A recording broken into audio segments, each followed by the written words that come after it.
Assalamualaikum warahmatullahi wabarakatuh. Selamat datang di Zona Belajar SMP Pancasila Krian oleh Bapak Andrisdian Yusdika. Karena untuk pagi ini materinya tentang jenis-jenis teks eksposisi.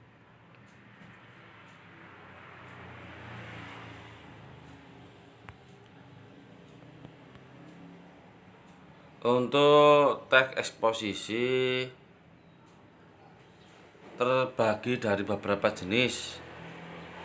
Di antaranya yang pertama eksposisi laporan, kedua eksposisi perbandingan, ketiga eksposisi pertentangan, empat eksposisi ilustrasi.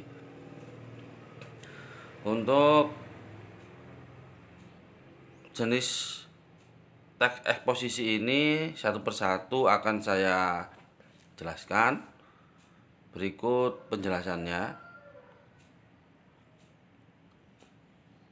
Untuk eksposisi laporan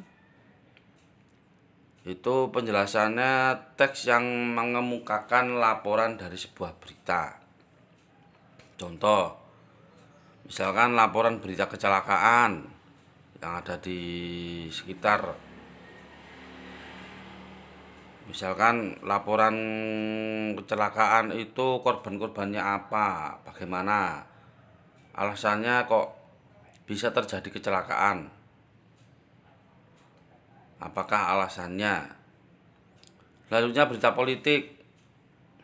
Berita politik ini berita-berita yang sering kita dengar, antara itu yang ada di DPR tentang Undang-Undang Cipta Kerja. Kalau religi itu tentang agama, misalkan kabar-kabar di pondok pesantren. Sosial, kalau sosial itu berita yang ada di panti asuhan, ada orang yang sedang membantu. Budaya dan lain-lain. Kalau budaya misalkan berita ada pertunjukan wayang, pertunjukan ludruk, pertunjukan orkes, dan lain-lain. Selanjutnya eksposisi perbandingan. Eksposisi ide pokoknya disajikan dengan membandingkan dengan beberapa hal lain. Ini membandingkan berita yang ada di daerahmu itu dibandingkan dengan yang ada di daerah lain. Selanjutnya yang ketiga, eksposisi pertentangan. Teks yang berisi pertentangan antara sesuatu dengan sesuatu yang lain.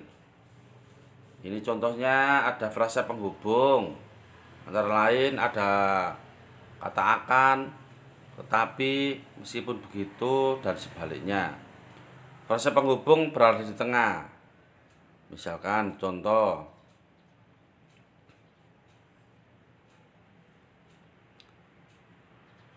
di SMP Pancasila Krian sedang pembelajaran daring. Sebaliknya, di Surabaya sedang pembelajaran luring atau luar jaringan. Seperti itu.